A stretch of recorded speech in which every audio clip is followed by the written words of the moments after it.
स्वागत है आप सभी का इस प्रैक्टिस क्लास में। तो आप सभी फटाफट उपस्थित हो जाएं और आप अच्छी तरीके जानते हैं कि लगातार क्लास तैयार है।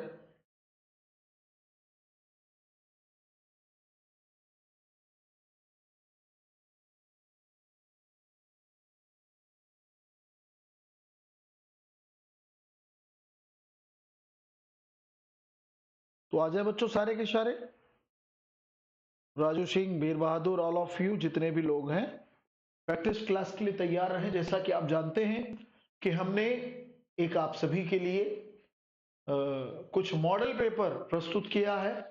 इस मॉडल पेपर के द्वारा आप ये अनुमान लगा लेंगे कि किस प्रकार के प्रश्नों की संभावना है आगामी एग्जाम के लिए। तो सभी का फटाफट स्वागत है दोस्तों। ये समझ लीजिए कि यूपी टीजीटी पीजीटी और जेआईसी प्रवक्ता प्री के लेवल में काफी आपको मिलता जुलता समानता दिखेगी। कुछ प्रश्न यूपी टीजीटी में भी हार्ड आ सकते हैं और कुछ प्रश्न पीजीटी और जेआईसी प्रवक्ता में सरल भी आ सकते हैं।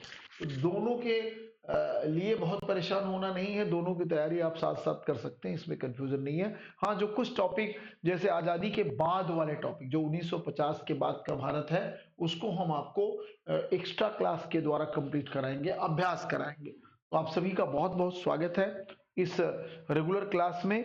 कल जहां तक किए थे उसी के आगे हम आज आपको लेके चल रहे हैं।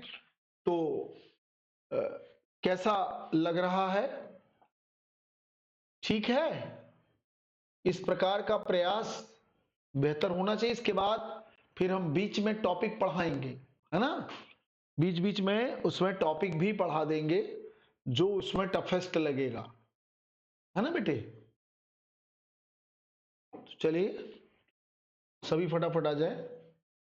दिखाई दे रहा ना? हाँ बिल्कुल दिख रहा होगा, साफ साफ दिख रहा है कि नहीं? Comments please. स्पष्ट दिख रहा है कि नहीं बेटा?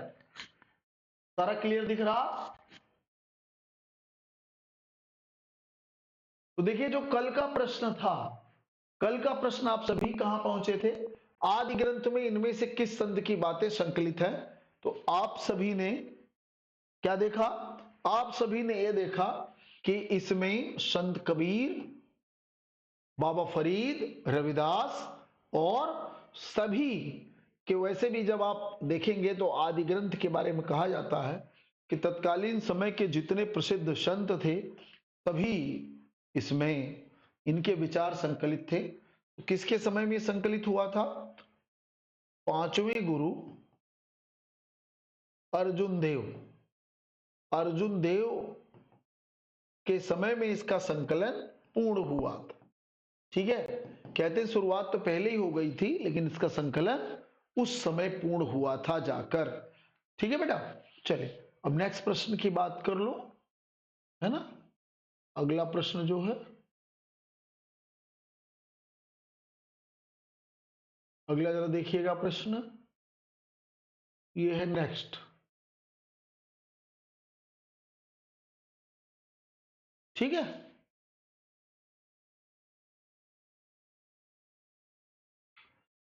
चारण चरित्र,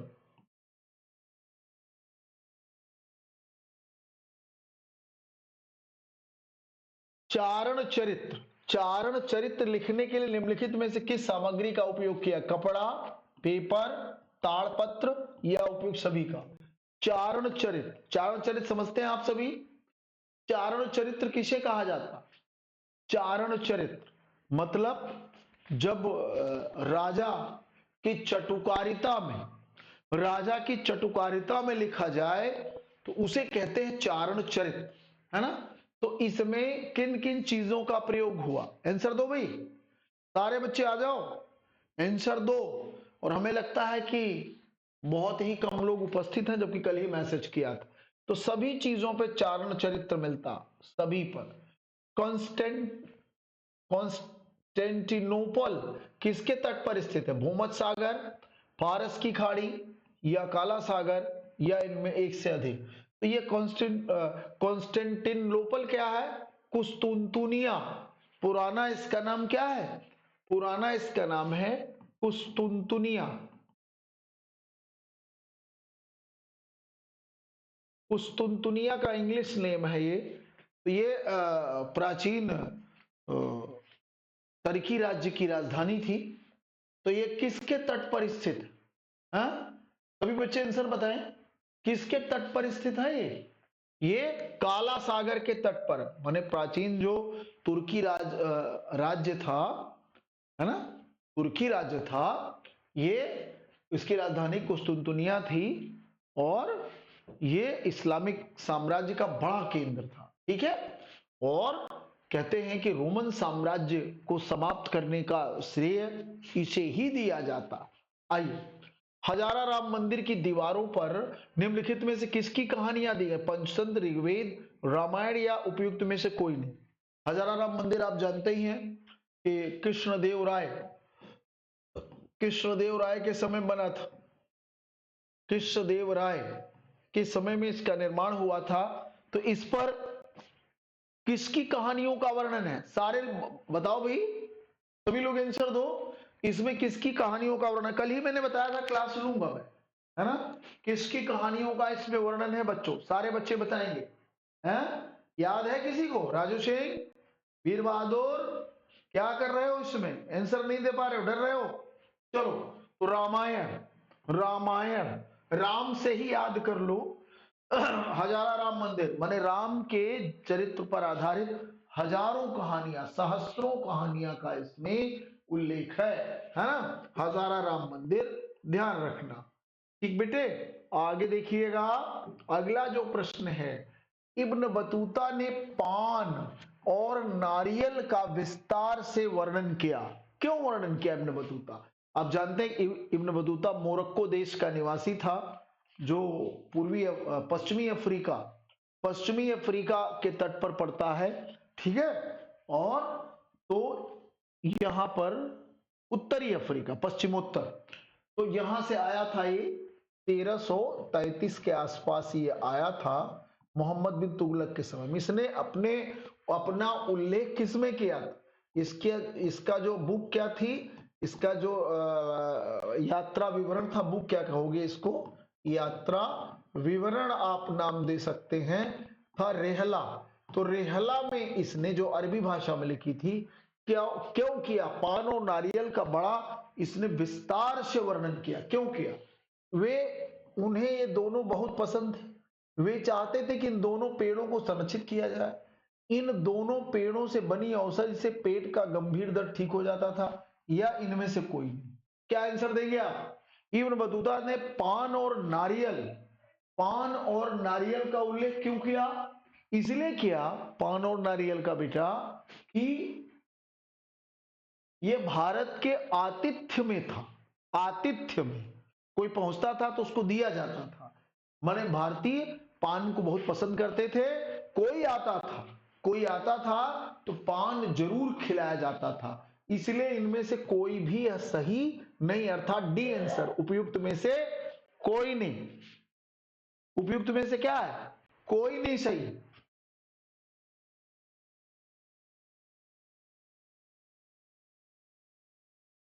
चलिए नेक्स्ट प्रश्न देखिए। आप लोग इन प्रश्नों का उत्तर नहीं दे पा रहे, इसका मतलब है कि काफी आपकी स्थिति बेटा कमजोर है। मजबूत करिए अपने आप को। चलिए आगे देखिए। अगला प्रश्न, भास्कर वर्मन ने किसे राजदूत बनाकर हर्षवर्धन के पास भेजा था? माधवगुप्त को, सरभकेतु को, हंसवेग को, या उपयुक्त में से कोई? बताइए। भास्कर वर्मन पहली चीज तो कहां का शासक था, और हर्षवर्धन के दरबार में इसने किसे दूत बनाकर भेजा, क्यों भेजा? आंसर बताइए, आंसर बताइए सभी बच्चे फटाफट। चलिए आंसर बताइए। तो याद करिए, भास्कर वर्मन कहां का शासक था? याद है कुछ? बोलो भाई, बताओ भाई। राजू सिंह, पीजीटी की तैयारी कर रहे हो? कैसे कर रहे हो पीजीटी की तैयारी? रिवीजन नहीं कर रहे हो ना? वीर बहादुर का आंसर आ गया। राजू वीर बहादुर की नकल कर रहे हो, पढ़ नहीं रहे हो तुम। तुम्हें मैंने कल भी चेताया था बेटा कुछ नहीं होने वाला बिना पढ़े, कल भी चेताया था बिना पढ़े कुछ नहीं होने वाला। ये हंसवेग है। और ये भास्कर वर्मन कौन है?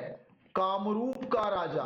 कामरूप मतलब असम, कामरूप मतलब असम। हमने कल भी कहा था कि मैं पढ़ाते पढ़ाते अब मैंने कम ही प्रश्न कराऊंगा, लेकिन पूरा इसमें हिस्ट्री आपकी रिवीजन होती चलेगी, ये प्रयास है। तो भास्कर वर्मन कामरूप के राजा थे। इन्होंने हर्षवर्धन से मित्रता के लिए हंसवेग को दूत बनाकर भेजा था कि जाके हमारी मित्रता करो। दरअसल पहले भास्कर वर्मन हर्ष के विरोधी गुट में थे, देवगुप्त और शशांक के गुट में थे, देवगुप्त और शशांक वाले गुट में थे। हर्ष को मारने की योजना थी, लेकिन जब हर्ष सबको हरा दिया तो इसके बाद हर्ष से मित्रता की होड़ लग गई, हंसवेग को भेजा था। ठीक है, और आगे आइए। सेंट अगस्टीन कहां के बिशप थे? रोम के इतावली शहर के, उत्तरी अफ्रीका हिप्पो शहर के, ग्रीक शहर स्पार्टा के, या इनमें से कोई नहीं? चलो बताओ, चलो बताओ सारे बच्चे, ये कहां के थे? Saint Augustine. सभी बच्चे बहुत शानदार उत्तर देना है आपको। चलिए सभी बच्चे बताइए। तो ये जो सेंट अगस्टाइन थे, ये उत्तरी अफ्रीकी शहर हिप्पो के बिशप थे। यहां पर मैंने सेंट अगस्टीन का नाम बहुत चलता है, पूरे इन्होंने अफ्रीका में ईसाई धर्म का प्रचार प्रसार करने का पूरा प्रयास किया है ना, कोशिश किया। और आइए आगे बढ़िए, अगले जो प्रश्न है नेक्स्ट। चलिए बेटा देखिए ध्यान से, मध्यकाल में पूजा प्रणालियों के समन्वय की प्रक्रिया किस प्रकार कार्य करती थी? मध्यकाल में पूजा प्रणालियों के समन्वय की प्रक्रिया किस प्रकार काम करती थी?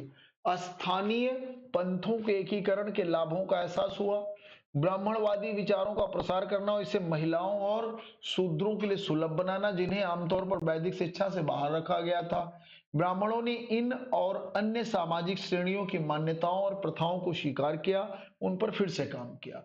उपयुक्त में एक से अधिक बताइए।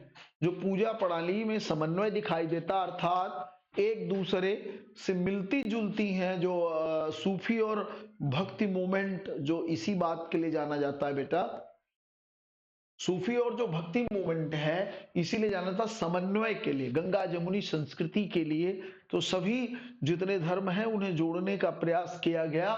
तो इसमें क्या था, कैसे समन्वय की प्रक्रिया किस प्रकार कार्य करती थी? तो सही चीज यह है कि इसमें देखिए एक से ज्यादा उत्तर।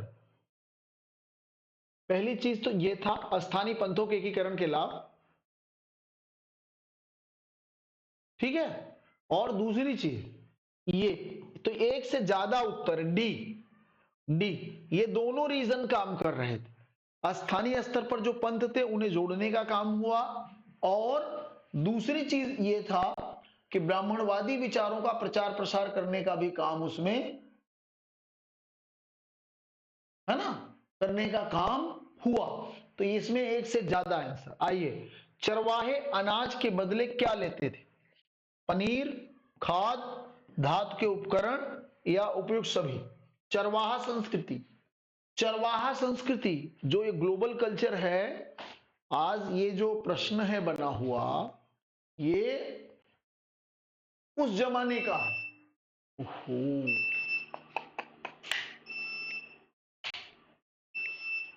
तो ध्यान से समझिए, चरवाहे अन्य चीजों के साथ साथ क्या लेते थे? जो भूमंडलीकरण के दौर में चरवाहा कल्चर आती थी, ये उसके बात हो रही है ना। तो बताइए सभी, इसमें ध्यान रखिएगा, वो सब लेते थे, पनीर भी, धातु के उपकरण भी, खाद भी, सभी, है ना, चरवाहे सब लेते थे। मतलब जो पशु चारण का कार्य करते थे, अपने मालिक के लिए उनसे हर चीज की मांग करते थे, जो पशु चारण का काम करते थे। चलिए आगे बढ़िए, अगला प्रश्न, नेक्स्ट प्रश्न जरा देखिएगा।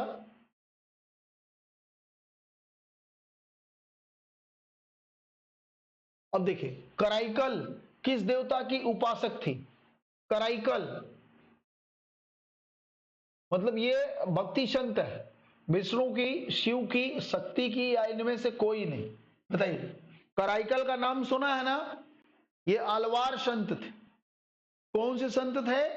अलवार। हाँ, कराइकल कौन से संत थे?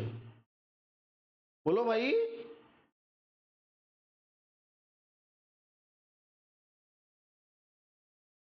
भक्ति भक्ति में विष्णु जी के थे फॉलोवर या नैनारों के थे? तो नैनारों के।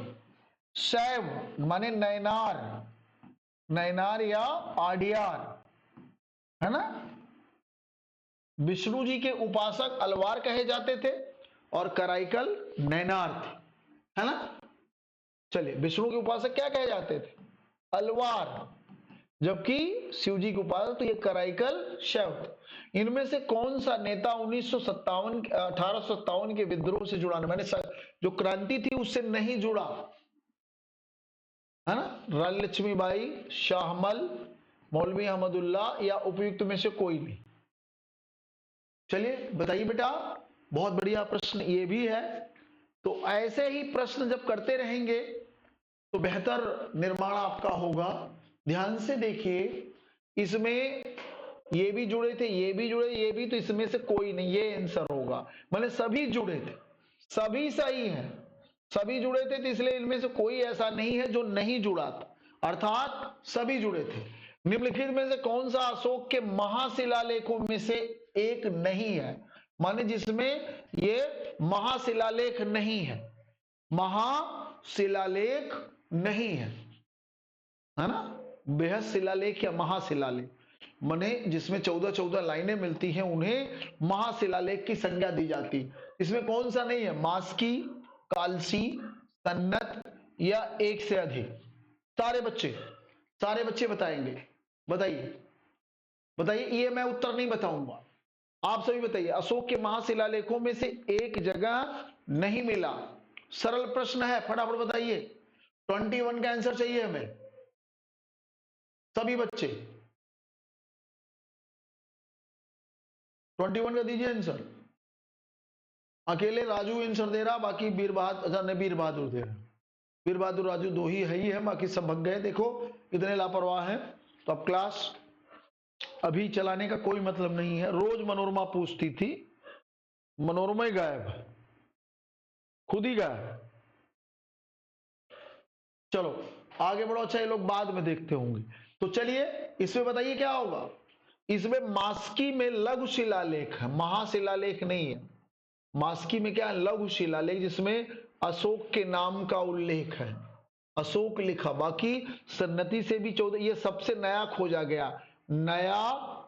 खोजा गया महाशिलालेख, नया खोजा गया महाशिलालेख कालसी से मिले ही, देहरादून से।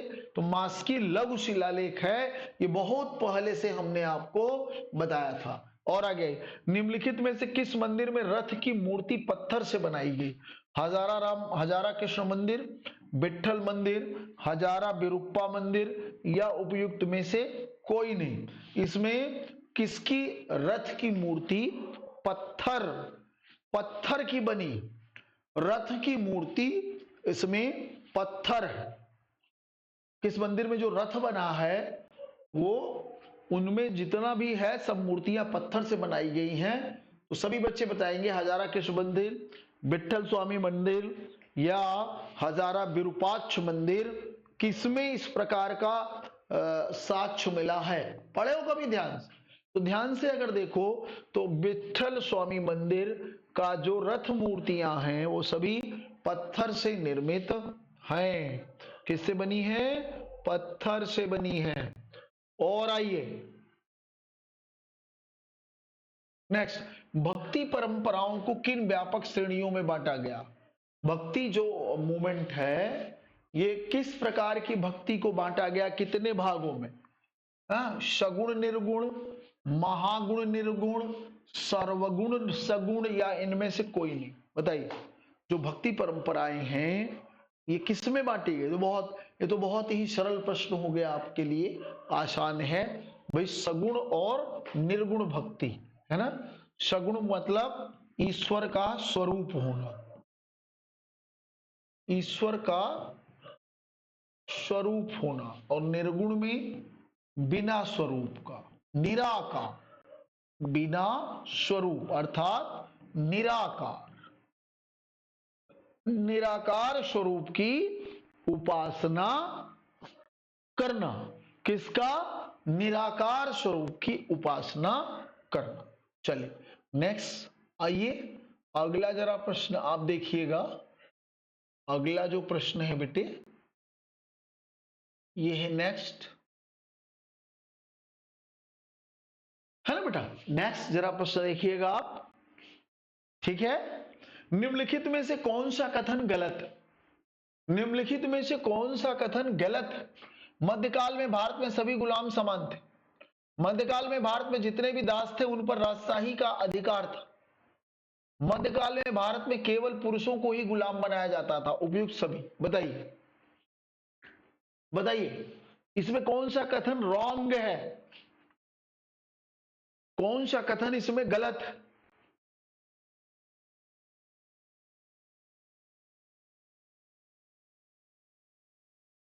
देखिए ध्यान से, मध्यकाल में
चलिए बहुत शानदार, ठीक है।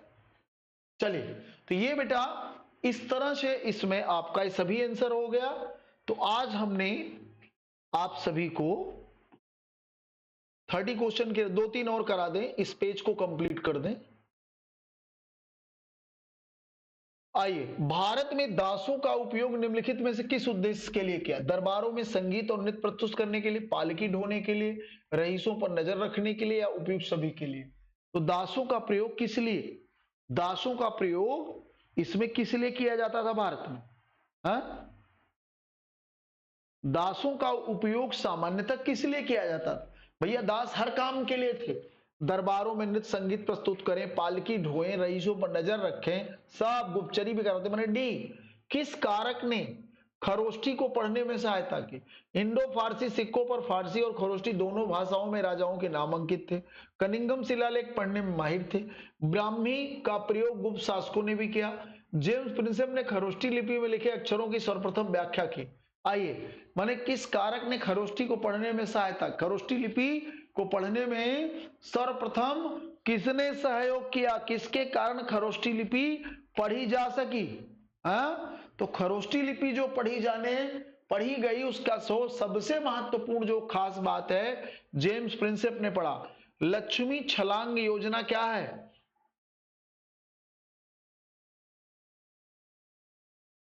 चलिए जीएस का प्रश्न है ये तो जीएस का प्रश्न आ गया इसमें। चलिए एक इसमें जीएस का प्रश्न आ गया, ठीक है। 35 तक करा दे रहा हूं मैं, 35 तक करा दे रहा हूं प्रश्न, ठीक बेटा। तो चलिए इसमें जो लक्ष्मी छलांग योजना का संबंध चीन की नीति है। चीन की नीति है। चीन देश में तेजी से 58 की है ये देश को तेजी से औद्योगिकरण के प्रेरित करने की नीति चीन। लक्ष्मी छलांग योजना उनकी भाषा की है। ये दरअसल वर्ड हिस्ट्री से मध्यकालीन फ्रांस के 3 वर्ग कौन कौन? पादरी, कुलीन, किसान। अभिजात, कुलीन, किसान। पोप, पादरी, कुलीन, या उपयुक्त में से कोई नहीं, है ना। तो 3 महत्वपूर्ण कौन से थे? 3 स्टेट बोलते हैं इनको। तो ये जो 3 स्टेट के अंतर्गत कौन से आते हैं? देखिए, पादरी वर्ग आता था। पादरी माने चर्च का पादरी, कुलीन और किसान, ए होगा। और नलैरा दिव्य प्रबंधम, नलैरा दिव्य प्रबंधम किसकी रचनाओं का संकलन है? सगुण संतों का, अलवारों का, निर्गुण संतों का, या इनमें से कोई नहीं? हाँ, तो नलैरा कलेक्शन है किसका? नलैरा दिव्य प्रबंधन एक कलेक्शन है, यूज कलेक्शन किसका? अलवार संतों की वाणी का। इसमें जैसे सिख गुरुओं के वाणी का कलेक्शन गुरु ग्रंथ साहिब है, वैसे ही अलवार संतों का कलेक्शन नलैरा दिव्य प्रबंधन है ना। तो ये इस तरह से आपने इसमें आज 35 क्वेश्चन कर लिया है बस। बाकी अब नेक्स्ट डे कराएंगे। तो सही लग रहा? बेहतर है? ऐसे करना चाहेंगे रिवाइज?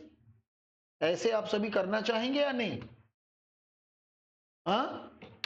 ये होना चाहिए कि नहीं?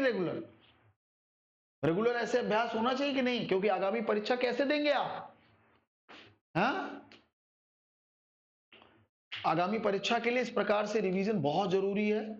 और स्वाति जी, आप मेंस के लिए जुड़ी हैं तो आपको एक्स्ट्रा पढ़ाऊंगा, पक्का, आप परेशान न हो। उस दिन सिर्फ आपकी क्लास चलेगी, मैंने आपके लिए लिंक भेजूंगा, सिर्फ आप पढ़ेंगे उसमें मेंस के लिए, ठीक है। तो बहुत बहुत धन्यवाद, थैंक यू वेरी मच। आज यहीं तक रहेगा। ऐसे ही रेगुलरिटी के साथ जुड़िए, और जो हमारे बैच से नहीं जुड़े वो जुड़े तभी इसको रेगुलर और लाभ आपको प्राप्त होगा। और बिना पढ़े कुछ होने वाला नहीं है, बिना पढ़े कुछ होने वाला नहीं है। रेगुलरिटी जब तक नहीं आएगी, ऐसे प्रश्नों को विस्तार से पढ़ाऊंगा और बेहतर आपका निर्माण होगा, जहां से आपका चयन सुनिश्चित होगा। क्योंकि प्री निकलने के बाद ही मेंस की तरफ जाएंगे और मेंस लिखना भी आपको सीखना पड़ेगा, क्योंकि अब सिर्फ प्री निकलने से कुछ होने वाला नहीं। प्री के आधार पर चयनित होने वाली एकमात्र परीक्षा है 2022, इसके बाद सब में मेन आ जाएगा, इसलिए पूरी ताकत लगा के अभी से पढ़ना शुरू कर दीजिए। बहुत बहुत धन्यवाद, थैंक यू, बहुत बहुत थैंक यू।